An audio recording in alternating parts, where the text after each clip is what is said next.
गेलेले सगळंच माझ्यासाठी नवीन होतं. सोशल माझ्यासाठी काहीच नव्हतं. कोणी धड ओळखीचंही नव्हतं. आणि नंतर प्रेग्नन्सी चॅलेंजेस, तिथे थोडंसं मला लिमिटेशन्स आले. पण सो असं कुठं आहे का की म्युच्युअल फंड कंपनीजला जास्त फायदा होतो आणि आपल्याला कमी मिळतो? कारण स्मॉल कॅप हा सगळ्यांना देऊन चालत नाही, किंवा लार्ज कॅप सुद्धा हा सगळ्यांना देऊन चालत नाही. आणि नुसतं एकदा एक फंड दिलाय आणि मी निवांत आहे असं नाही चालत. तो फंड की नाही आम्हाला काही सध्या म्युच्युअल फंड करायचं नाही, आम्ही मध्ये केलेला आहे आणि लॉस झालेला. आणि ॲडवायझर प्लॅटफॉर्म ह्यात फरक काय आहे?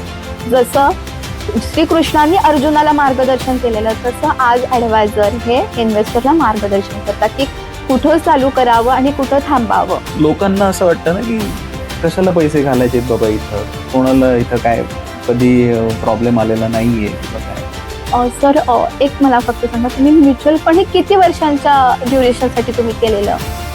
नाही, लॉंग टर्मसाठी. म्हणजे मग तुम्ही का थांबवलं? नाही म्हणे लॉस होत होता, आम्हाला वाटलं आमचं पूर्णच अमाऊंट बुडेल. मार्केट बूम आहे तेव्हा लोक निवांत आहेत. मार्केट जेव्हा पडतं तेव्हा मात्र लोकांचं टेन्शन वाढतं आणि मग ते आम्हाला फोन करतात, काय करूया.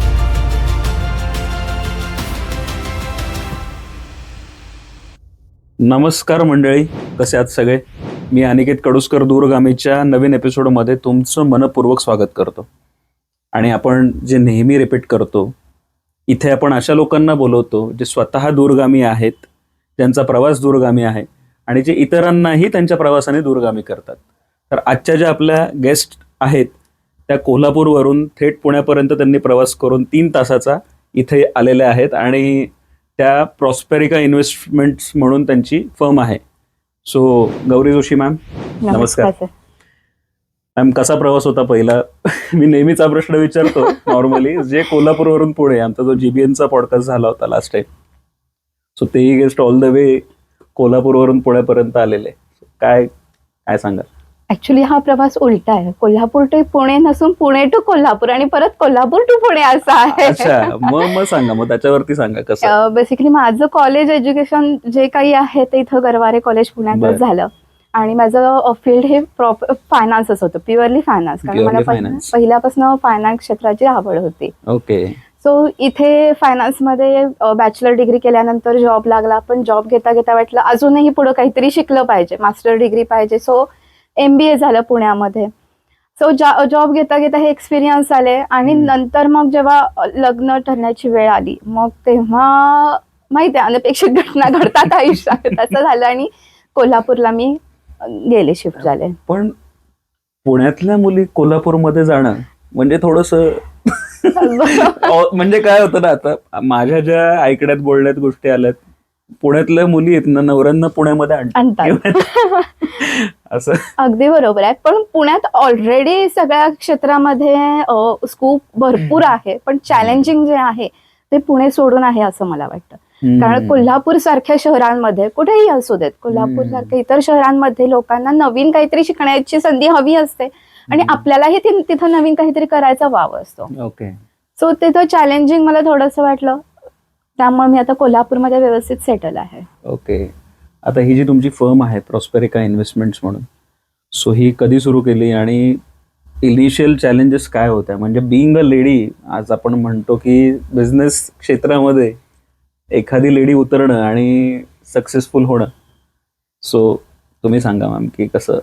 पहिलं चॅलेंज म्हणजे कोल्हापुरातल्या लोकांची थोडीशी मानसिकता व्यवसायाबद्दल असणं. ते ऑलरेडी व्यावसायिकच आहेत, कोल्हापूरकर हे व्यावसायिकच आहेत, नो डाऊट. पण फायनान्स क्षेत्रात त्यांना थोडंसं पुढे जाण्याची ही संधी द्यावी लागते. कारण शेती करणं, रिअल इस्टेट, इथं त्यांचा जास्त वाव आहे. सो मार्केटमध्ये अजूनही थोडंसं प्रगती होत आहे त्या क्षेत्रावर. ओके. ओके. आणि चॅलेंज म्हटलं तर एक तर मी लग्न होऊन तिथं नवीन गेलेले, सगळंच माझ्यासाठी नवीन होतं. सोशल माझ्यासाठी काहीच नव्हतं, कोणी धड ओळखीचंही नव्हतं. आणि नंतर प्रेग्नन्सी चॅलेंजेस, तिथे थोडंसं मला लिमिटेशन्स आले. पण त्यातूनही मग थोडंसं सोशल नेटवर्किंग वाढत, कनेक्शन हे करत मला तिथून पुढे जायची संधी मिळाली. सो आता ह्याच्यामध्ये तुमचं बेसिक वर्किंग कुठल्या कुठल्या क्षेत्रामध्ये आहे? म्हणजे आता इन्व्हेस्टमेंट्स म्हणतो आपण, सो इन्व्हेस्टमेंट्समध्ये तुम्ही कशामध्ये वर्किंग करताय? माझं कोर म्युच्युअल फंडमध्ये आहे. बरं. आणि त्यानंतर मग आपण इन्शुरन्सला प्रेफरन्स देतो कारण तो गरजेचा आहे. आणि मग लोन सुद्धा आपण करतो. कॉर्पोरेट बॉन्ड, NPS या गोष्टी पण आपण करतो. आणि आता रिसेंट SIF म्हणून आलेला आहे, स्पेशलाइज इन्व्हेस्टमेंट फंड. त्याची सुद्धा माझी एक्झाम क्लिअर झालेली आहे. मी ऑथराइज डिस्ट्रीब्युटर आहे. Okay okay. पण आता लोकांचा असा समज असतो ना की इन्शुरन्स कडे कल, किंवा असं काही कारणास्तव जर क्लेम करायची वेळ आली तर लोक घाबरतात की क्लेम मिळेल का नाही. मग त्या भीतीनं ते पहिलं पाऊलच टाकत नाहीत, इन्शुरन्स घ्यावा का नाही. भीती हीच मुळात चुकीची आहे. आपल्या आयुष्याला संरक्षण दिलं तर पाहिजे. जिथं आपल्याला प्रगती करायची आहे, पुढे जायचं आहे, तर त्याला एक संरक्षण सुद्धा दिले पाहिजे आहे. त्यामुळे पहिला भीती काढून टाका, तो इन्शुरन्स घ्या. इन्शुरन्स असले तर उलट आपल्याला मानसिक समाधान आहे की आयुष्यात काही जर झालं मला पुढे तर माझ्याकडे आज इन्शुरन्स आहे. मी ऍडमिट झाले, मी हेल्थ इन्शुरन्स क्लेम करू शकते. लाईफ इन्शुरन्समध्ये माझ्या घरच्या जबाबदार माणसाचा जर अकस्मात मृत्यू झाला तर माझ्याकडे टर्म प्लॅनचा कव्हरेज आहे. बरोबर. सो तो आर्थिक एक संरक्षण आपल्याला तिथं मिळून जातं. आता पण फॉर एक्झाम्पल, आता बरेच लोक लाईफ इन्शुरन्स कंपनी LIC वगैरेला जास्त प्राधान्य देतात, आणि काही प्रायव्हेट इन्शुरन्स कंपनीज आहेत. सो त्याला तुम्ही डिफरन्शिएट कसं कराल की नाही, त्यांनी एक मानसिकता आहे ना, अजून एक भीती आहे लोकांमध्ये की नाही प्रायव्हेट इन्शुरन्स कंपनीज कडून क्लेमला आम्हाला तितकं असं त्रास होईल का नाही आणि मिळेल का नाही वेळेत. बेसिकली काय आहे, पहिला जी आपली आधीची पिढी होती ते LICला प्रायोरिटी द्यायचं. याचं कारण काय आहे, LICचे प्लॅन खूप चांगले होते, लोकांचा विश्वास होता, कारण शेवटी गव्हर्नमेंट कंपनी आली. आणि आता काय झालेलं आहे, आता कॉम्पिटिशन वाढलेली आहे, प्रायव्हेट कंपन्याही वाढलेल्या आहेत. त्यामुळे प्रायव्हेट कंपन्या काय करतात, जास्तीत जास्त चांगली सर्व्हिस द्यायचा प्रयत्न करतात. सो कॉम्पिटिशन वाढल्यामुळे प्रत्येकाचंच आहे की आज मी कशा प्रकारे चांगली सर्व्हिस देऊ शकतो, कशा प्रकारे चांगले प्लॅन्स लोकांना देऊ शकतो. या कॉम्पिटिशनमुळे उलट त्यांना जास्त फायदा होतोय. ओके. पण आता मी मागं पण एक माझा शेअर मार्केटवर एक पॉडकास्ट झालेला, पण त्याच्यात थोडेफार प्रश्न मी म्युच्युअल फंड्सचे विचारले होते. फार डीपमध्ये नव्हतो गेलो, कारण सगळेच टॉपिक मला ट्रेडिंग रिलेटेड कव्हर करायचे होते. पण असं होतं का कुठं की म्युच्युअल फंड्समध्ये ज्या काही कंपनीज आहेत आपण ज्याच्यामध्ये इन्व्हेस्ट करतो, जे म्युच्युअल फंड्समध्ये पैसे टाकतो आपण, घालतो, सो असं कुठं आहे का की म्युच्युअल फंड्स कंपनीजला जास्त फायदा होतो आणि आपल्याला कमी मिळतो? म्हणजे लेटेस्ट ते 15-20% पर्यंत रिटर्न्स आपण अपेक्षित ठेवतो वर्षभरामध्ये किंवा काय, जे फंड्स आहेत त्याच्यात. असं कुठे आहे का की आता शेवटी सगळे तुम्ही काय, मी काय, मीडिएटर काय, सगळे हे ना नफाच पाहिजे होतो. पण इन्व्हेस्टर पहिल्यांदा काय करतो की मला कशा प्रकारे परतावा मिळतोय. आज बँकेतले प्लॅन्स असतील, FD-RD सारखे, किंवा पोस्ट ऑफिसच्या ज्या काही योजना असतील, त्यापेक्षा म्युच्युअल फंडमध्ये जास्तच तुम्हाला परतावा मिळतोय. सो समोरच्याला काय मिळतं ह्यापेक्षा आपल्याला आधी काय मिळतं हे त्यांनी बघितलं पाहिजे. कंपन्या कशाला, ते मार्केटमध्ये इन्व्हेस्टमेंट करूनच ते त्यातनं रिटर्न जनरेट करतात. सो ते पण जास्तीत जास्त नफा मिळवतात आणि त्यातलाच आपल्याला पास ऑन करतात. त्यामुळे कंपनीला पण नफा झाला तर तो आपल्यालाच नफा आहे. त्यामुळे कंपनी किती नफा काढते हे बघण्यापेक्षा आपल्यालाही किती नफा होतोय त्याकडे आपण जास्त लक्ष द्यावं. म्युच्युअल फंड्समध्ये आता कुठल्या प्रकारचे फंड्स, म्हणजे आता नॉर्मल पब्लिकला हे माहिती नाही लोकांना की कुठले कुठले फंड्स आहेत, त्याची थोडी माहिती दिली तर. म्युच्युअल फंडमध्ये अगदी म्हणजे बिझनेसमॅन लोकांसाठी लिक्विड फंड्स आहेत, लहान मुलांसाठी चाइल्ड प्लॅन्स आहेत. पहिल्यांदा children future plan, children education plan असे होते, आता चाइल्ड एज्युकेशन प्लॅन आहेत. आणि मग जे हाय रिस्क प्रोफाईल आहेत की नाही मी मार्केटमध्ये हाय रिस्क घेऊ शकतो, हाय रिस्क हाय रिटर्न या कन्सेप्टवर स्मॉल कॅप प्लॅन्स आहेत. परत ज्यांचं अगदीच जसे रिटायर्ड लोक आहेत, एजेड लोक आहेत, त्यांना थोडंसं सेफर साईड पाहिजे असतं, सो बॅलन्स ॲडव्हान्टेज कॅटेगरी मधले आहेत. त्यानंतर मग स्मॉल कॅप झालं, लार्ज कॅप, मिड कॅप यासारखे फंड येतात. ओके. म्हणजे मला माहिती होतं इतकंच की स्मॉल कॅप, मिड कॅप आणि लार्ज कॅप, सो इतकेच फंड असतात. सो चाइल्ड सिक्युअर फंड्स तुम्ही काहीतरी. येस, चाइल्ड प्लॅन आपण त्याला म्हणतो. त्याच्यामध्ये पण म्युच्युअल फंड्स आहेत का? Yes yes yes. त्याची माहिती काय सांगू? आता बेसिकली आपण जेव्हा मुलांचं फ्युचर प्लॅन करत असतो तर चाइल्ड प्लॅन आपण त्यांना का देतो, कारण आज एज्युकेशन कॉस्ट ही वाढत आहे. आता फी लाखोमध्ये आहेत, एक 15 वर्षांना त्या कोटीमध्ये सुद्धा येतील. सो आतापासून चाइल्ड एज्युकेशन प्लॅन मध्ये SIP सिस्टमॅटिक इन्व्हेस्टमेंट प्लॅन, त्यामध्ये जर आपण सेव्हिंग करत गेलो, इन्व्हेस्टमेंट करत गेलो, तर तो कॉर्पस आपल्याला फ्युचरमध्ये खूप चांगला मिळणार आहे. सो चाइल्ड एज्युकेशन प्लॅन मध्ये सुद्धा SIP अवेलेबल आहेत किंवा लमसम सुद्धा आपण करू शकतो. वन टाइम तुम्हाला ठेवायचे आहे तर आपण तसंही करू शकतो. काय बेटर पडतं, SIP करणं का आता एखाद्याकडे लमसम अमाऊंट आहे पडू नये, म्हणजे 10-15 लाख रुपये पडून आहेत, त्यांनी ती तशी सिस्टमॅटिकली इन्व्हेस्ट करावी डायरेक्टली लमसम, का मग एक कालावधीमध्ये स्पेसिफिक इंटरव्हल्सला टाकावी आणि रिटर्न्स कशाचे जास्त मिळतील? एक ऍडवायझर म्हणून मला वाटतं मुलांच्या दृष्टीनं आपण करणार असो तर SIP केलेली कधीही बेटर असते, कारण त्याचा कंपाऊंडिंग इफेक्ट जो आहे, चक्रवाढ व्याज जो जे आपण म्हणतो, तर त्याचा फायदा आपल्याला लॉंग टर्म मध्ये जास्त होतो. पण हे लमसम तुमच्याकडे फंड्स आहेत तर तुम्ही ते वेगवेगळ्या बास्केटमध्ये ठेवा, वेगवेगळ्या फंड मध्ये ठेवा, एकदमच चाइल्ड एज्युकेशन प्लॅन मध्ये ठेवायची गरज नाही. ओके.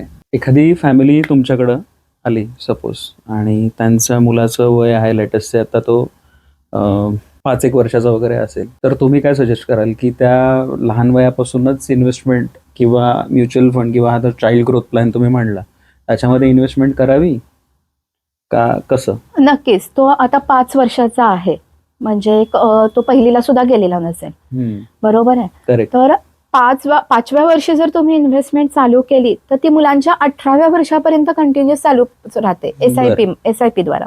ओके. सो 5 वर्ष ते 18 वर्ष हा आपल्याला 13 वर्षांचा गॅप आपल्याला मिळतो. 13 वर्ष हे लॉंग टर्म झालं आणि जसं मी कंपाऊंडिंग इफेक्ट जो म्हटले हा खूप चांगला ह्यामध्ये मिळतो आपल्याला. किती इन्व्हेस्टमेंट करावी, म्हणजे समजा आता 5 वर्षापासून केलंय तर ते SIP कितीची असावी? म्हणजे साधारण आपल्या इथं आता इंडियन पॉप्युलेशन मॅक्झिमम आपण मिडल क्लास फॅमिलीज जास्त आहेत आपल्याकडे, किंवा हा बघणारा सुद्धा क्राऊड आहे तसा. सो कितीपासून सुरुवात करावी? आणि ही काय ॲडवाईज, म्हणजे जस्ट एक ॲडवाईज आहे, त्यामुळे कोणी प्लीज हे सिरियसली किंवा लगेच इन्व्हेस्टमेंट करू नये, आमचं हे अजिबात मत नाही आहे. आणि नक्कीच तुम्ही एक फायनान्शियल सल्ला घेऊनच करा, पण हे जे काही पुटअप करतोय मी हे फक्त एक्झाम्पल म्हणून आहे आणि त्याच दृष्टीने घ्यावं. So ma'am please continue. कमीत कमी SIP द्वारे आपण 500 ते 1000 पासून सुरुवात आपण करू शकतो. ओके. सो प्रत्येकाच्या एक फायनान्शियल बॅकग्राऊंड, त्याची आर्थिक परिस्थिती आता कशी आहे त्यानुसार त्यांनी केलं पाहिजे, पण यामध्ये कमीत कमी 500 रुपयापासून सुरुवात आहे आणि ती आपण सहज करू शकतो. बरोबर. सो 500 रुपयापासून आपण करू शकतो. आणि म्हणजे आता कंपाऊंडिंगची आपण जे मगाशी म्हणत होतो, मगाशी आता आठवला मला प्रश्न, की त्यामध्ये असं होतं का, म्हणजे आता आपण 10,000 रुपये आपले वर्षाखेरीस तितके जमा झाले, ओके, सो त्याच्यावरचं जे इंटरेस्ट आहे ते मिळणार आपल्याला at the end of second year. तुम्ही पुन्हा 10,000 गुंतवलेले आहेत, पहिल्या वर्षाचे 10,000 वरचं प्लस इंटरेस्ट, असंच कॅल्क्युलेशन होत असेल ना ते, म्हणजे आपण जे चक्रवाढ म्हणतो. बरोबर. तर हा बऱ्याच लोकांचा एक समज असतो की फक्त आम्ही 10-20 गुंतवले त्याच्यावरच आम्हाला इंटरेस्ट. चक्रवाढ त्यालाच म्हणतात. आता 10,000 आपले ह्या वर्षाचे झालेले आहेत आणि त्यावर सपोज की 2,000 आपल्याला रिटर्न मिळालेले आहेत, तर ते पुढच्या वर्षी किती टोटल आपले झाले 12,000 वर पुढे परत चालू राहतं. 12,000 प्लस आता 10,000 होणार, 22,000 होणार. 22,000वर तुम्हाला पूर्ण त्या वर्षाचं परत अॅन्युअल जे रिटर्न जो असेल तो मिळणार. तो पण परत 2,000 पकडून चालूया समजा एक्झाम्पल. टोटल किती झाले? 10, 20 आणि 2, 4. ओके, असे टोटल 24,000 झाले. बरोबर. सो ह्या पद्धतीनं हे चक्रवाढ चालूच राहतं. आणि हे किती आपण वय वर्ष 5 घेतलेलं आहे, 5 वर्षापासून त्याच्या 18व्या वर्षापर्यंत हे चालू राहणार. आता लास्ट टाइम आमच्या इथे जे सर आले होते त्यांनी सांगितलं की पॅन कार्ड लहान मुलांचं अगदी 2 वर्षापासूनही काढता येतं. हो. सो लोकांचा हा समज असतो की पॅन कार्ड निघत नाही, मग बँक अकाउंट कसं काढणार किंवा काय, त्याच्यावर चेहरा किंवा फोटो येत नाही मे बी, असं काहीतरी आहे. पण त्या दृष्टीनं तुम्ही पॅन कार्ड काढू शकता मुलाचं मुलीचं तुमच्या. आणि इन्व्हेस्टमेंट जसं मॅमनी सजेस्ट केलं, म्युच्युअल फंडमध्ये तुम्ही तुमच्या मुलाच्या नावाने किंवा डीमॅट अकाउंटही निघतं किंवा काढता येतं आपल्याला. डीमॅट अकाउंट म्हणजे ते तुम्हाला म्युच्युअल फंड्स विकत घ्यायचे, स्टॉक्स विकत घ्यायचे किंवा काय त्याच्यासाठी. सो मॅम स्टॉक्समध्ये पण वर्किंग करता तुम्ही? हो, फार नाही, आपली स्टॉक ॲडवायझरी सर्व्हिसेस आपण सर्व्हिस आहे. ओके, पण मग त्याच्यामध्ये कशा पद्धतीनं तुम्ही सर्व्हिस देता की ऍडवायझरी म्हणल्यावरती? आपण ऍडवायझरची पण डिस्ट्रीब्युटरशिप, जसं फिलिप कॅपिटल एक ग्रुप आहे, बर सो त्यांच्या थ्रू आपण स्टॉक ऍडवायझरी सर्व्हिसेस देतो. बर बर. मग अशी तुम्ही म्हणले की आता स्मॉल कॅप, मिड कॅप आणि लार्ज कॅप आपण म्हणतो, सो लोकांना एक इन जनरल सिनॉप्सिस देण्यासाठी लार्ज कॅप मध्ये कुठले हे असतात, स्टॉक्स सिलेक्ट केले जातात म्युच्युअल फंड कंपनीज कडून, तर ते त्याचं थोडी आयडिया दिली तर? लार्ज कॅप म्हणजे ज्या टॉप 100 कंपन्या, ज्या टॉपच्या ज्या काही 100 कंपन्या आहेत ज्यांचं कॅपिटल स्ट्रक्चर हे लार्ज कॅपमध्ये येतं, सो त्या कंपन्या या प्रकारात इन्क्लूड केल्या जातात. ओके. आणि मग mid cap beyond 100? Beyond 100 to त्याच्या पुढे 150 कंपन्या. ओके. सो अशामध्ये मिड कॅप येतो. ओके. स्मॉल कॅप म्हणजे खूप रिस्की का? रिस्क पण पोटेन्शियल पण तेवढंच आलं. तितकंच आहे. हो.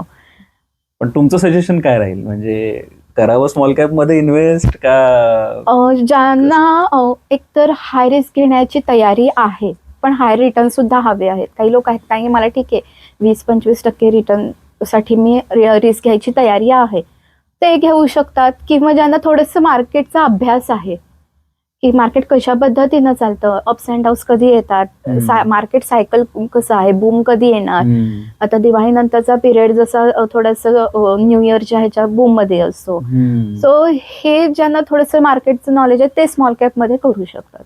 Okay okay. पण आता तुम्ही ऍडवायझर म्हणून काम करता बरोबर, म्युच्युअल फंड मध्ये असं काही आहे का, म्हणजे ऍडवायझर पण आहे, एजंट पण आहे किंवा काय, त्याच्यामध्ये फरक काय? आणि जर एखाद्याला ऍडवायझर व्हायचंय तर त्यांनी काय प्रवास करावा? म्युच्युअल फंड मध्ये हे ऍडवायझर आहेत आणि इन्शुरन्स मध्ये एजंट आहे. इन्शुरन्स मध्ये एजंट. येस. ऍडवायझर का आहेत की मार्केट हे खूप वास्ट आहे, भरपूर प्रकार आहेत. आपण आता स्टॉक्स बद्दल बोललो, म्युच्युअल फंडच्या काही प्रकारांबद्दल बोललो. सो एखादा इन्व्हेस्टर जेव्हा येतो तर त्याची आर्थिक परिस्थिती बघून त्याला सल्ला देणं हे काम म्युच्युअल फंड डिस्ट्रीब्युटर करतो. कारण स्मॉल कॅप हा सगळ्यांना देऊन चालत नाही किंवा लार्ज कॅप सुद्धा हा सगळ्यांना देऊन चालत नाही. सो त्यानुसार ऍडवायझर असतो तो त्याचं काम करत असतो. आणि इन्शुरन्स एजंट जो असतो तो इन्शुरन्स मधले काय प्रकार आहेत आणि तो म्हणजे एक प्रोडक्ट सगळ्यांना बऱ्यापैकी चालतं, ठीक आहे. हेल्थ इन्शुरन्स मधलं एक प्रोडक्ट आहे ते बऱ्यापैकी सगळ्यांना चालतं. किंवा टर्म प्लॅन हा बेसिक असतो, टर्म प्लॅन तो सुद्धा म्हणजे यंग जनरेशन आहे त्यांना एक प्रकारचा टर्म प्लॅन दिला तरी चालतो. त्यामध्ये वेगवेगळे प्रकार, खूप असे प्रकार येत नाहीत. ओके. नाही तर आपण इन्शुरन्सचं बोललो आता, तर इन्शुरन्स मध्ये आजकाल जो टर्म प्लॅन असतो पूर्ण, म्हणजे कोणी एक्सपायर झालं गेलं तर त्याचं जे काही एक सम अशोर्ड असते ती त्याच्या कुटुंबाला मिळते. सो ते आजकाल लास्ट म्हणजे ह्याला मी पण केलं होतं, एक काढला होता माझा आहे, तर त्याच्यामध्ये बूस्टर्स वगैरे देतात आजकाल. ते म्हणजे मेडिकल इमर्जन्सी आली ते कव्हर होतं, रायडर्स आपण त्याला म्हणतो. तर मग तसं घ्यावा. किंवा आता बरेच इन्शुरन्स कंपनीज आहेत की ते म्हणतात की आम्ही प्रीमियम पूर्णपणे तुम्हाला रिफंड देऊ, पण त्याचा प्रीमियम थोडासा जास्त असतो इयरली. पण हे मिळतो का? आणि आता चला कोणी 75 बघितली की आता चला 80 पर्यंत जगण्याचं प्रमाण आपलं म्हणा किंवा काय, तर तुम्ही कुठला सजेस्ट कराल की जो नॉन रिफंडेबल प्रीमियम असतो तो घ्यावा का रिफंडेबल प्रीमियम वाला प्लॅन एखादा घ्यावा? खरं सांगायचं तर पहिला जीएसटी होतं, आता जीएसटी पूर्ण वेव ऑफ केलेला आहे. ओके. सो जेव्हा आपण प्रीमियम पेबॅक घेत नव्हतो तर त्याचा प्रीमियम कमी यायचा आणि तो फायदा जास्ती होता. पण प्रीमियम पेबॅक जेव्हा घेतो तेव्हा प्रीमियम सुद्धा हाय येतो. ओके. सो कधीही पण दोन्ही ऑप्शन चांगले आहेत, पण प्रीमियम पेबॅक घेतलेला सुद्धा चांगला, कारण आता लाईफ एक्सपेक्टन्सी सुद्धा वाढलेली आहे.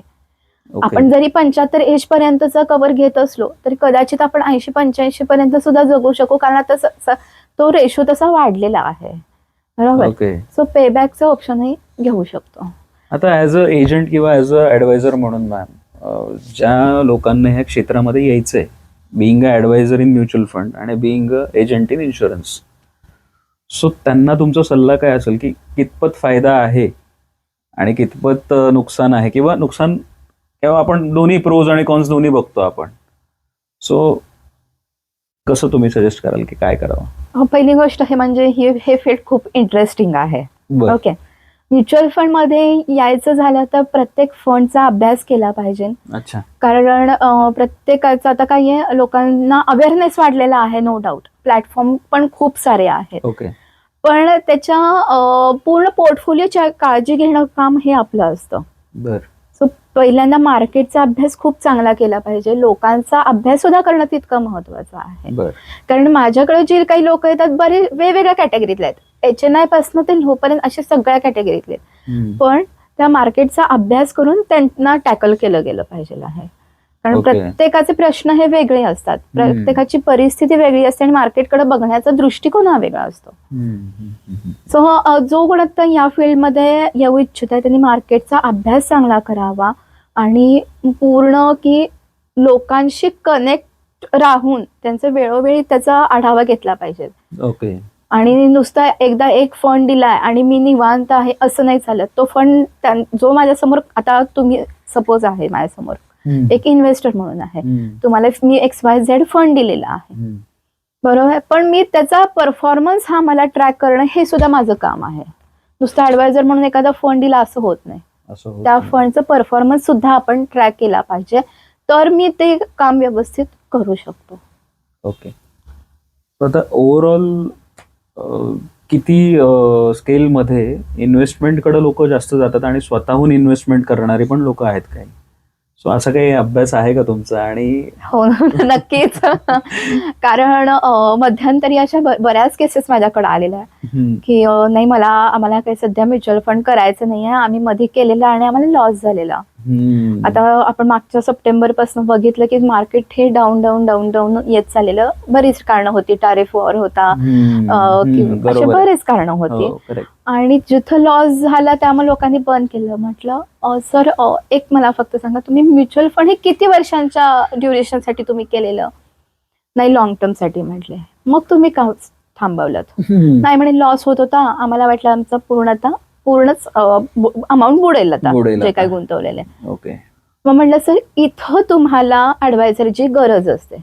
ऍडवायझर तुम्हाला जरी मार्केट खाली गेलाय तर तो फंड तुम्हाला परत परतावा देईल का नाही, तो फंड किती ड्युरेशन साठी आहे हे तुम्हाला गाईड करतो, बरोबर आहे.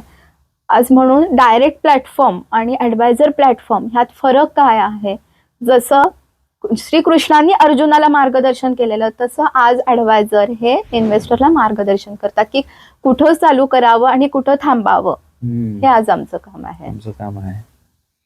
नाही, बरेच लोक आता माझ्यासारखा जर इन्व्हेस्टर असेल, कारण की कसं होतं इतर कामं करून त्याच्यामध्ये बघणं आणि ते बाय डिफॉल्ट होतच ना, तर पैसे अडकले म्हणल्यावरती लोक बघणार. नक्कीच. एक तर त्यामध्ये डायरेक्ट करायचं तर आपला वेळ जातो, आपला अभ्यास तेवढा पाहिजे. आपलं तुम्ही इतर क्षेत्रात असाल तर ते क्षेत्राकडे लक्ष द्यायचं सोडून तुम्ही इकडेच वळता. त्यामुळे ना धड त्या फील्डमध्ये तुमचा फोकस होतो ना या फील्डमध्ये इकडे होतो.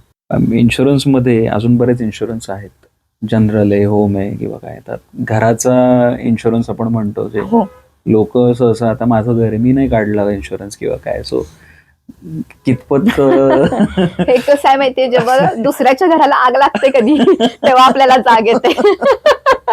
आता करून घेऊ म्हणून आता करून घेतला पाहिजे. पण ह्याच्यामध्ये ट्रॅप्स पण लोकांना असं वाटतं ना की कशाला पैसे घालायचे बाबा इथं, कोणाला इथं काय कधी प्रॉब्लेम आलेला नाहीये किंवा काय. ही एक फायनान्शियल मॅच्युरिटी म्हणा किंवा काय, त्यासाठी काय steps as a adviser committee म्हणून तुमची, की तुम्ही काय करत असता नेहमी असं? आता घराच्या बाबतीत तुम्ही जसं म्हटलं की एक प्रोटेक्शन दिलं गेलं पाहिजे.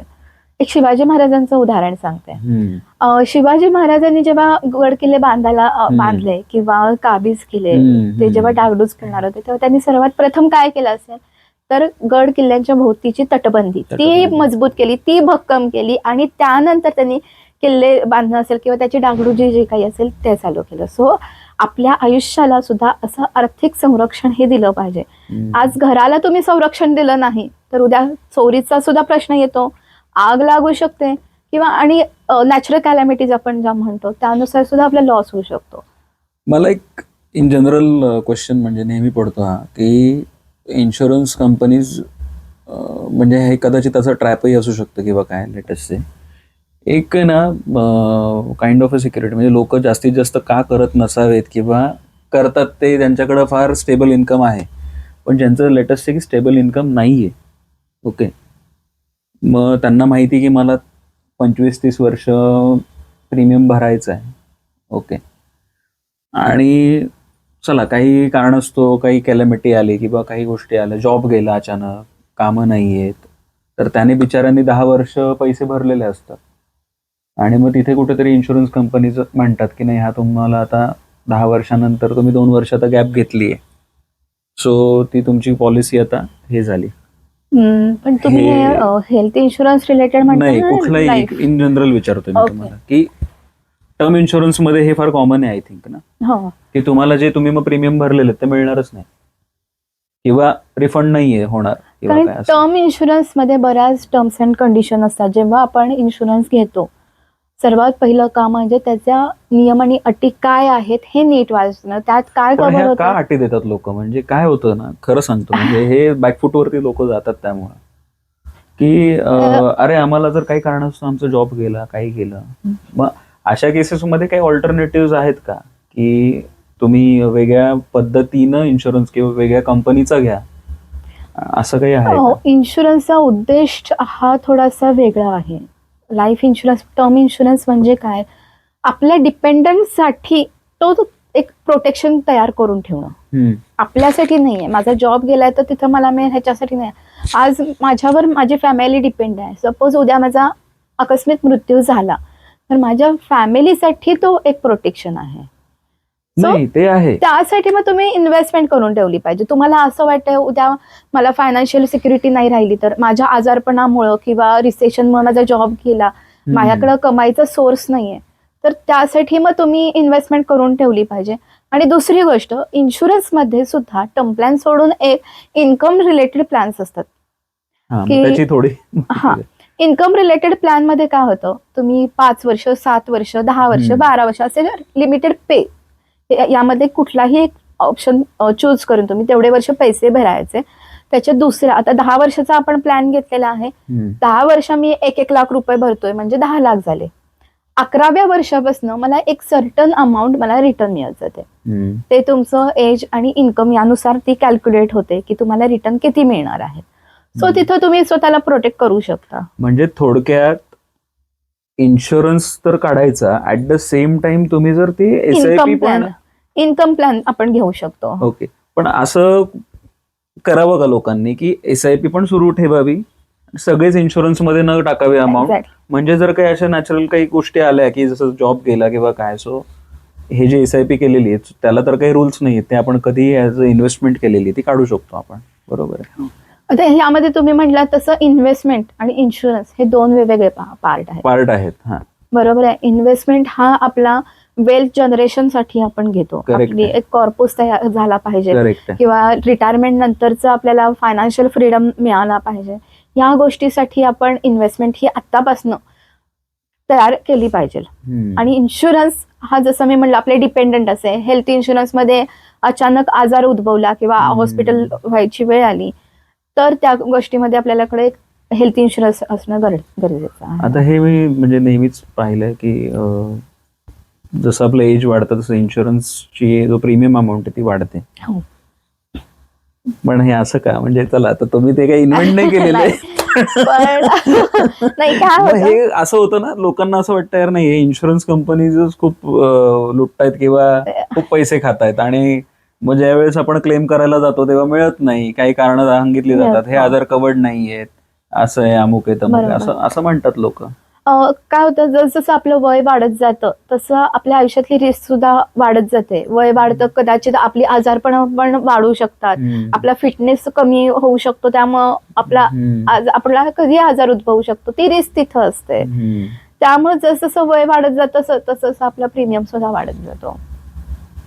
कारण हाय रिस्क हाय रिटर्न, त्याप्रमाणे इथं सुद्धा हाय रिस्क हाय प्रीमियम. हाय रिस्क हाय प्रीमियम. आता तुम्ही कोल्हापूरमध्ये आहात किंवा काय, सो तिथं इन्फ्रास्ट्रक्चर म्हणा किंवा जी लोकांमध्ये जाण आहे ह्याच्यासाठी काय वेगवेगळे कॅम्पेन्स केले पाहिजेत किंवा अवेअरनेसची सर अजून खूप गरज आहे. कारण काय होतं, शेतकरी लोक जे आहेत किंवा आता मध्यंतरी खूप जे स्कॅम झाले, गॅरंटेड रिटर्नचे जे काही प्रकार झाले, जे काही स्कॅम झाले, त्यामुळे लोक परत बॅकफुटला आले. ओके. त्यांची मानसिकता चेंज झाली. नाही बाबा, मी बँकेच्या FD RD मध्ये समाधानी आहे, कारण तिथं मला गॅरंटेड मिळणार आहे, त्यामुळे मी तिथं खुश आहे, असं थोड्यांचं झालं. त्यामुळे परत अवेअरनेसची गरज आहे की जेव्हा तुम्ही गॅरंटेड रिटर्न मध्ये गुंतवणूक घेतली, तेव्हा तुमच्याकडं कुठले डॉक्युमेंट्स होते, ऑफिशियल डॉक्युमेंट्स कुठले होते, त्याच्यावर कोणाचं रेग्युलेटरी वगैरे होतं का, हा खूप अवेअरनेसची तर अजूनही गरज तिथं पडती आहे. ओके. इव्हन जे काही डिजिटल अरेस्ट वगैरे जे काही होतात, त्यामुळे अजूनही एज्युकेटेड लोक सुद्धा थोडेसे आलं का, म्हणजे म्युच्युअल फंड मध्ये पण डिजिटल म्युच्युअल फंड मध्ये पण नाही आले ना, पण कोण कधी फसवू शकेल हे लोकांना आता थोडीशी भीती वाटायला लागली. सो आम्ही अवेअरनेस करतो. प्रत्येक AMCचं जे काही पूर्ण डॉक्युमेंट जे काही आहे, आपण त्याला हे म्हणतो इन्फॉर्मेशन डिस्क्लोजर, पूर्ण जे काही आहे ते पूर्ण आपण त्यांना दाखवतो. आता आपण बघतो की आता भारतामध्ये किंवा थोडी अनएम्प्लॉयमेंट जास्त आहे, किंवा आता AI आलंय, सो जॉब्स, बरेच लोकांचे जॉब कट्स होत आहेत किंवा काय. मग आता हे जे म्हणजे ऍडवायझर कडं येणं, ओके, लोकांनी फायदेशीर ठरू शकतं त्या केसमध्ये. नक्कीच. मग त्याच्यासाठी त्यांना ऍडवायझर व्हायचंय, तर त्याच्यासाठी काही ट्रेनिंग घ्यायला हवी आहे, किंवा इन्व्हेस्टमेंट किती लागणार आहे? ओके, आता यामध्ये खरं सांग, इन्व्हेस्टमेंट म्हणजे फक्त आपलं नॉलेज. बरं. ओके. आणि म्युच्युअल फंड मध्ये NISM ची एक्झाम असते. ओके. सो त्या NISM ची एक्झाम पास झाल्यावर AMFIचे काही रजिस्ट्रेशन प्रोसेस वगैरे जी असते ती आपण एकदा केली की आपण म्युच्युअल फंड आपण विकू शकतो. फक्त हा एक टाइमपास न बघता प्रॉपर सिरियस जर बिझनेस केला तर आपल्याला यामध्ये खूप स्कोप आहे. ह्याला आपण टायअप्स कोणाशी करतो, म्हणजे ऍज कुठल्या ब्रोकरशी टायअप करावं लागतं का, तुम्ही स्वतः एक सब ब्रोकर म्हणून काम करायचं किंवा काय तसं? टायअप इन द सेन्स आपल्याकडं असेट मॅनेजमेंट कंपन्या असतात. म्हणजे उदाहरण द्यायचं झालं तर SBI आहे, ICICI आहे, HDFC आहे, टाटा आहे, अशा खूप साऱ्या कंपन्या आहेत. तर आमचं डायरेक्ट त्यांच्याशी एम्पॅनलमेंट होतं आणि आमचं बिझनेस चालू होतो. लोकांना कन्व्हिन्स करणं, एखाद्याकडे जाणं आणि सांगणं, अरे घ्या बाबा, हे तुमचा फायदा आहे, हे कधी कधी टायरिंग होत असेल खूप. टायरिंग म्हणण्यापेक्षा थोडंसं त्यांना पुश, म्हणजे मार्केट रिलेटेड त्यांना करावं लागतं.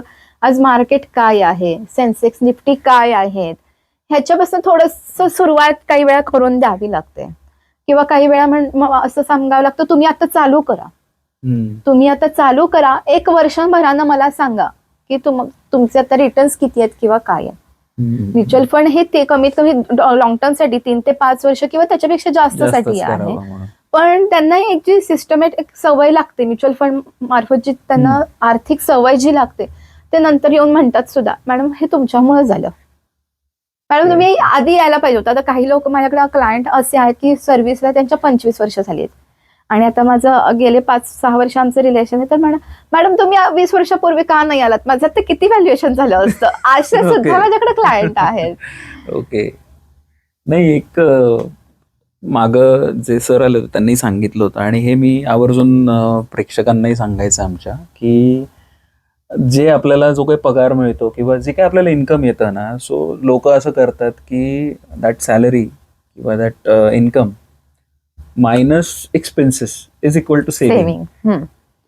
सो ऍक्च्युली सरांनी सांगितलं होतं की expenses income minus saving is equal to expenses, आणि ते सेव्हिंग तुमचं कमीत कमी ऍटलिस्ट 20% तरी तो पोर्शन तुम्ही आधी बाजूला काढला पाहिजे.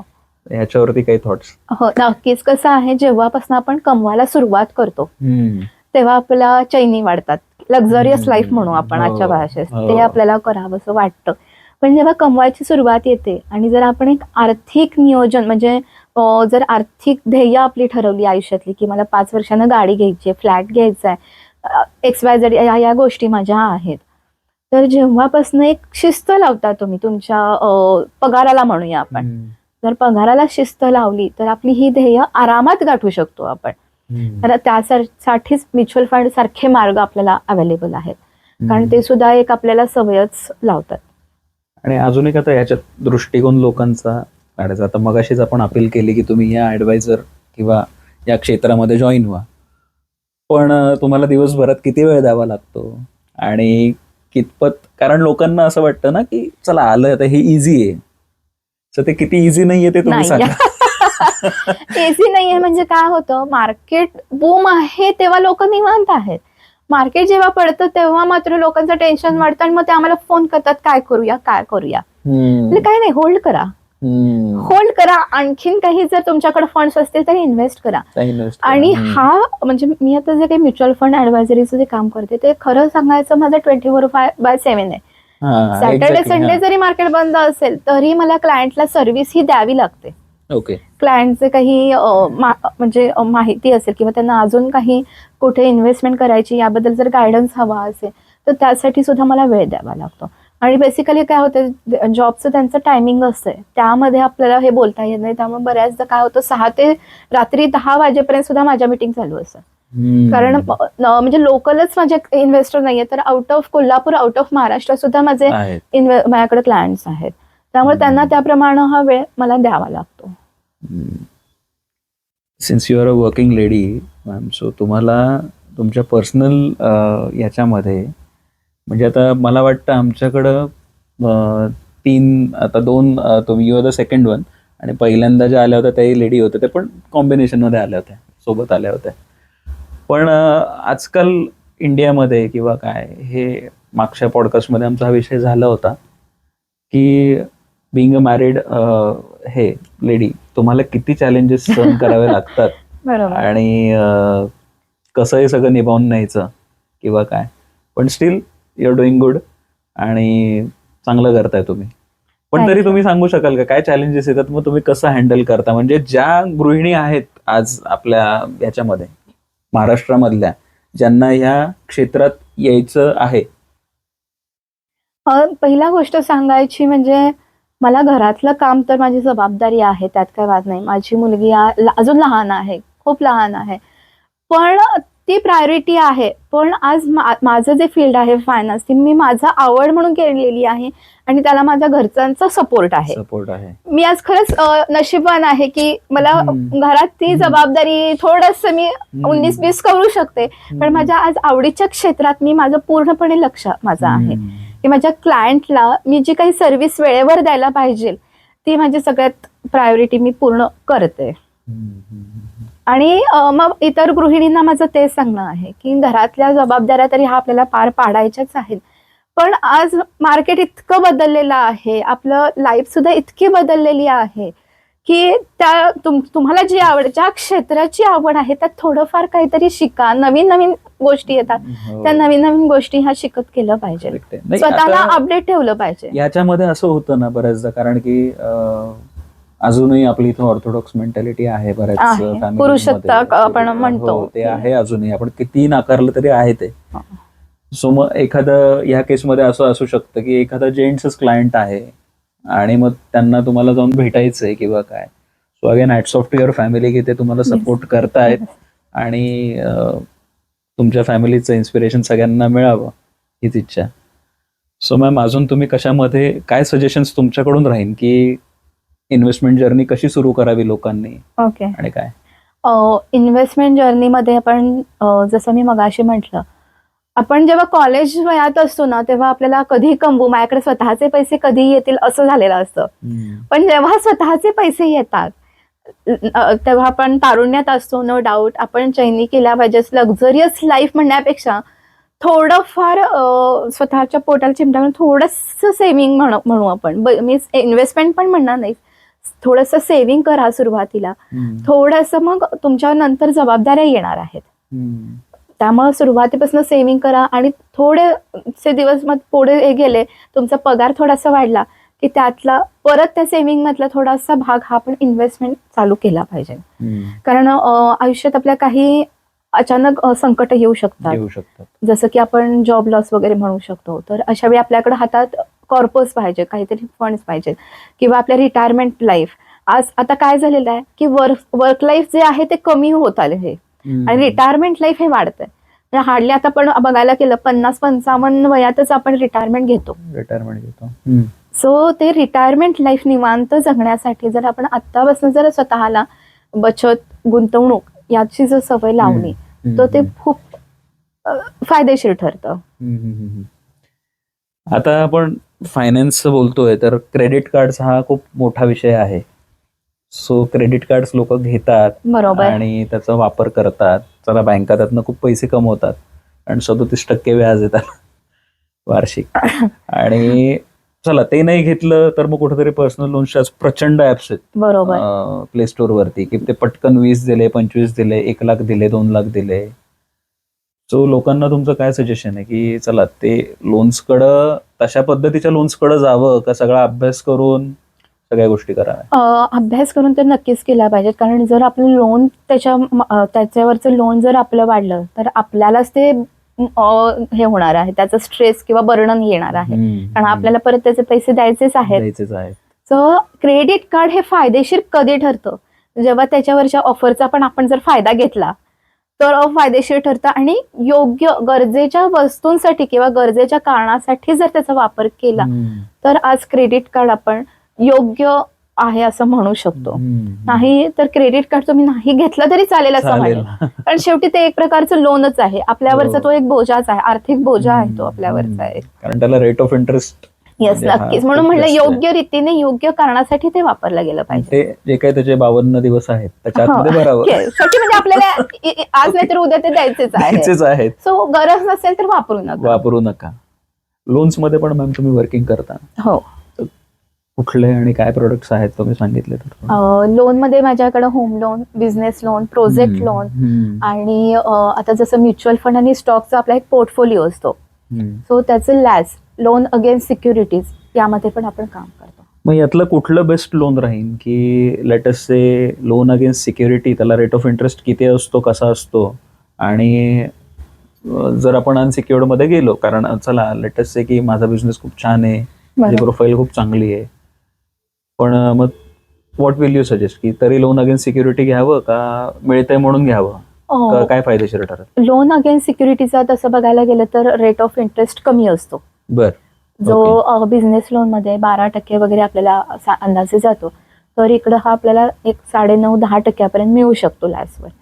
सो ते घेणं फायदेशीर ठरतं. आणि ह्याचं काय होतं की आपल्याकडं ऑलरेडी जो पोर्टफोलिओ आहे त्यातलं विड्रॉवल न करता आपल्याला त्याच्या बेसिसवरच मिळतंय. सो आहे तो पोर्टफोलिओ आपला तसाच राहतो. तो इन फ्युचर मार्केट जसं वाढेल तसं तो पोर्टफोलिओ व्हॅल्युएशन आपलं वाढणारच आहे, पण त्याच्या अगेन्स्ट सुद्धा आपल्याला फंडिंग वापरायला मिळतंय. सो आपण त्याचा चांगल्या प्रकारे वापर करू शकतो. आता लोकांची मानसिकता म्हणजे आपण आज भारतामध्ये आय थिंक आपली पॉप्युलेशन जी याच्यामध्ये आहे म्युच्युअल फंड, स्टॉक मार्केट, तर ही अगदी 5% वगैरेच आहे. हो, नक्कीच हा रेशो. हो. किती वाव आहे अजून, आणि तीच US मध्ये तुम्ही बघाल तर ऑलमोस्ट अराउंड 60-65% आहे. मार्केट म्हटलं तर गॅरंटेड रिटर्न नाहीयेत, इथं आधी लोकांची मानसिकता बदलती, आणि ते एक लॉंग टर्म साठी त्यांना नको, पेशन्स नसतात. हो ना, आता सगळं पेशन्स थोडेसे पाहिजे. काय होतं, आता 4 वर्षापूर्वी माझ्याकडे एकाने इन्व्हेस्टमेंट केली आहे. 2-3 वर्ष झाले, ठीक आहे, चांगला होतो व्हॅल्युएशन पोर्टफोलिओ, पण मागच्या वर्षी जसं मार्केट खाली होतं थोडंसं रेट म्हणजे व्हॅल्युएशन मध्ये फरक पडतो. मग मॅडम मी काढून घेतो. म्हटलं पेशन्स ठेवा. आपलं किती वर्षांसाठी होतं, आपलं गोल काय होतं की एक 7 ते 8 मला पैसे नको आहेत, मला आता पैशांची गरज नाही. 7 ते 8 वर्ष तुम्ही अजून 4 वर्षात थोडंसं तुमचं व्हॅल्युएशन खाली आले तर पेशन्स ठेवा. म्युच्युअल फंड मध्ये हेच आहे, पेशन्स सगळ्यात महत्वाची गोष्ट आहे. मार्केट जरी खाली असेल किंवा तुमचं पोर्टफोलिओचं व्हॅल्युएशन थोडंसं डाऊन आलं तर लगेच माइंडसेट बदलायची गरज नाही. पेशन्स ठेवणं हेच गरजेचं आहे. नाही म्हणजे मागच्या वेळी आता आमचे नेहमीच म्हणजे हा विषय माझा कॉमन आहे खूप, की ही जी पॉप्युलेशन आहे आपली भारतामधली ही फार कमी आहे या क्षेत्रामध्ये. तर तुमचं काय आता बिईंग ॲडवायझर तुम्हाला काही सजेशन्स आहेत का, की चला असं होईल की कधीतरी हा पॉडकास्ट आपला कोणतरी इंडियन मिनिस्ट्री मधला माणूस बघेल किंवा काय सो असं होऊ शकतं. सो काय नॉलेज कधी वेस्ट जात नाही. सो ह्याला काय पावलं उचलली गेली पाहिजेत आणि अवेअरनेस जो लोकांमध्ये वाढवायचा आहे त्यासाठी आपल्या मिनिस्ट्रीकडून किंवा आपल्या ह्याच्यामध्ये काय दिलं पाहिजे, कारण आज आपली 140 कोटी हे पॉप्युलेशन आहे, बरोबर. प्रत्येकाने 1-1 रुपये काढला दिवसाला तरी 140 कोटी होतं. होतं. आणि बरेच मला ह्या निमित्ताने सांगायचं आहे की आता मला कोणाचीच नावं नाही घ्यायची आहेत, पण मोठ्या मोठ्या कंपनीज आहेत आज, ह्याच गोष्टीचा फायदा घेतात. नक्कीच आपल्याकडनंच फंड्स कलेक्ट करतात, तेच Correct. ते इन्व्हेस्ट करतात, त्यातनंच Yes. ते रिटर्न जनरेट करतात. Yes. कारण मॅम छोट्यातल्या छोट्या आता मोबाईल ऑपरेटर तुम्ही घेतली, हो 10 रुपयाचा रिचार्ज असतो. हो त्यांना माहिती आहे की 90% भारतातली पॉप्युलेशन जी आहे ती 10 रुपयाचा रिचार्ज करणार आहे. सो 140 CR इंटू 10 केलं आपण तर ते किती होतं हे लोकांना माहिती नाही.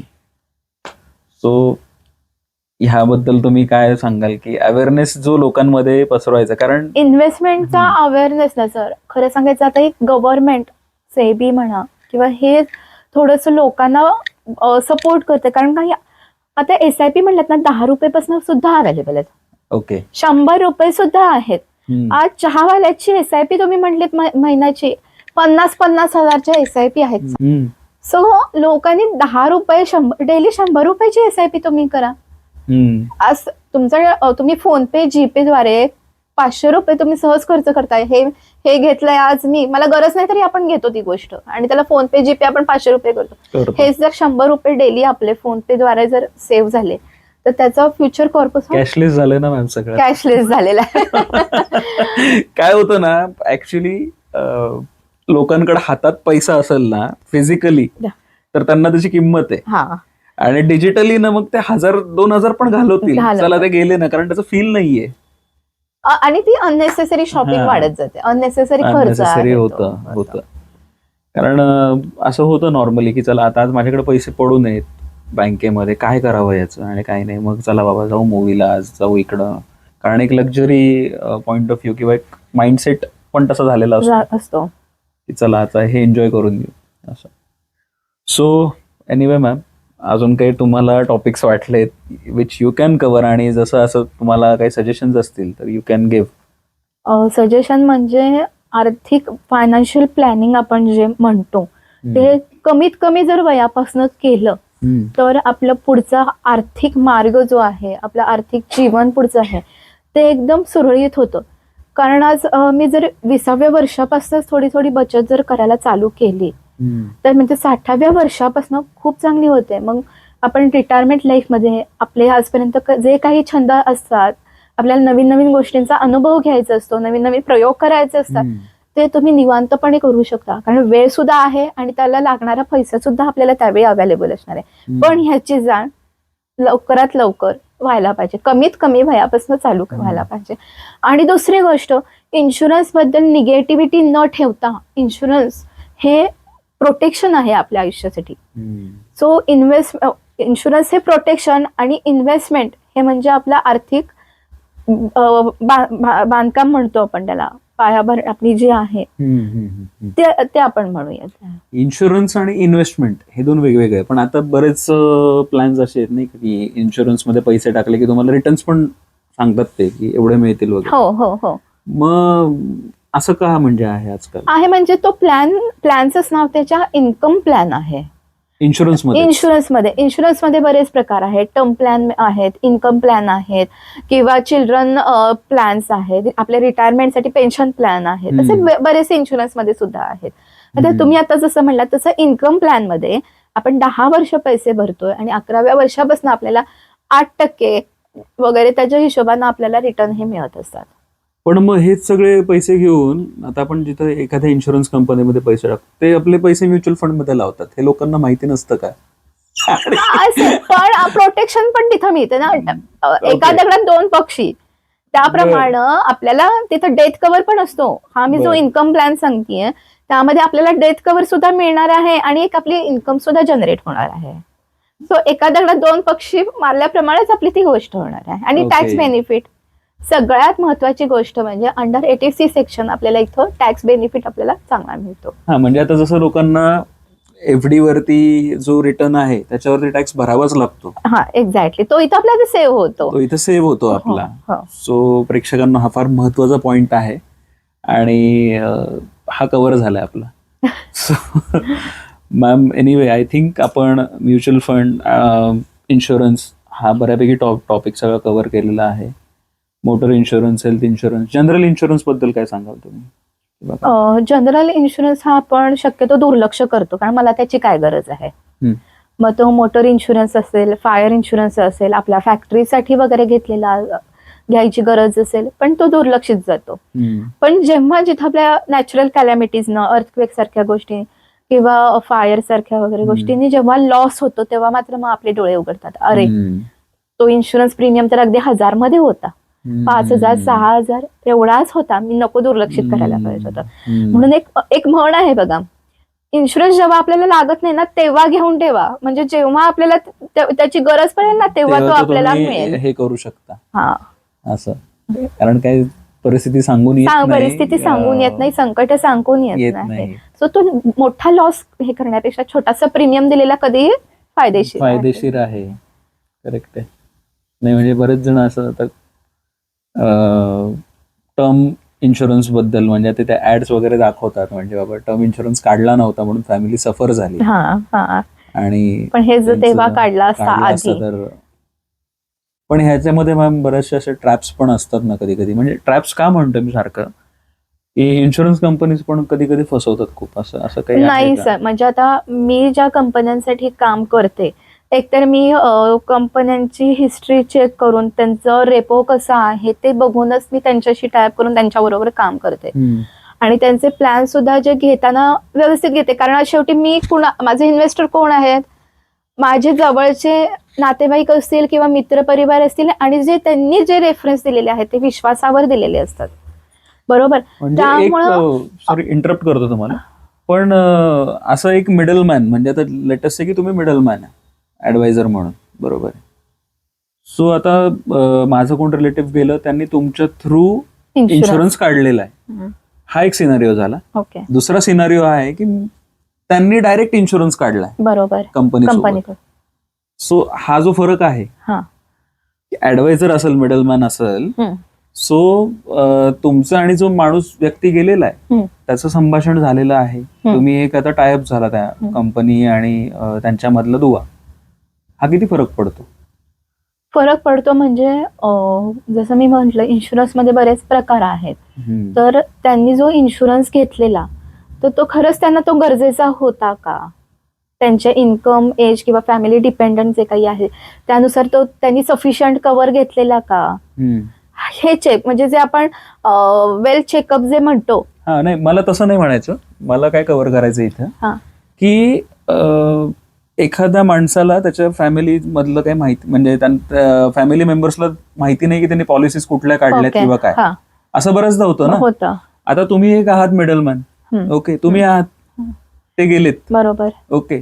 तर अशा केसमध्ये फॅमिली तुम्हाला अप्रोच होऊ शकते डायरेक्टली, आणि तुम्ही त्यांना ती माहिती देऊ शकता की म्हणजे पहिल्यांदा गरज असते ती मॉरल सपोर्टची, कारण जेव्हा एखाद्या फॅमिली मॅनचा जेव्हा आकस्मिक मृत्यू होतो तर पहिली गरज असते मॉरल सपोर्टची. त्यानंतर असती की बाबा त्यांनी आमच्याकडे इन्शुरन्स घेऊन ठेवलेला, आपण त्याचा क्लेम घेऊन आपण तुम्हाला व्यवस्थित एक प्लॅन करून देऊ शकतो की फ्युचरमध्ये तुम्ही तुमचे एक्सपेन्सेस कसे मॅनेज करू शकता, किंवा तुमचं लोन आहे त्याचे EMI आता कसे कव्हर करू शकता.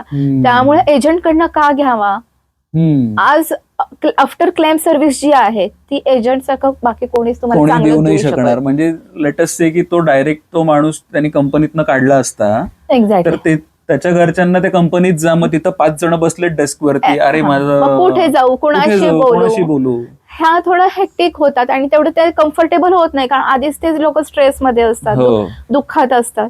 त्यामुळे त्यांना जर एजंट कसं त्यांच्या जवळचा माहितीतला असतो, कॉन्टॅक्ट मधला असतो, थोडंसं त्यांच्याशी तो फ्रीली बोलू शकतो की आपण कशा पद्धतीने हे करू शकतो, क्लेम करू शकतो.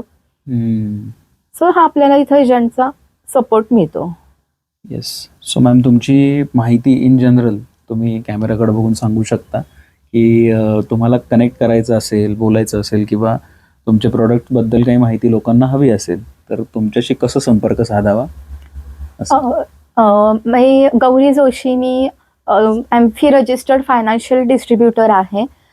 माझा मोबाईल नंबर 8237641991. मी आणि माझा ईमेल ID आहे prosperika23@yahoo.com.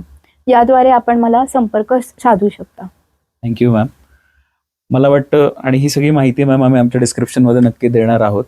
सो तुम्हाला कुठेही असं वाटलं असेल की आज हे आपलं जे डिस्कशन होतं सगळं, म्युच्युअल फंड्स, इन्शुरन्स, लोन्स, सगळे गोष्टी आपण कव्हर केल्यात, क्रेडिट कार्ड का वापरू नये हेही कव्हर केलेलं आहे. सो मित्रांनो आणि इतरांच्या बहिणींनो, सो एक थोडंसं ट्विस्ट, नेहमी बोर होतो म्हणून हा एक ट्विस्ट टाकला फक्त. पण आय होप की तुम्ही एन्जॉय केलं असेल, कारण आपण इथं हसत खेळतच सगळ्या गोष्टी कव्हर करतो आणि तुम्हाला नक्कीच बोर झालं नसेल आजही, हीच अपेक्षा.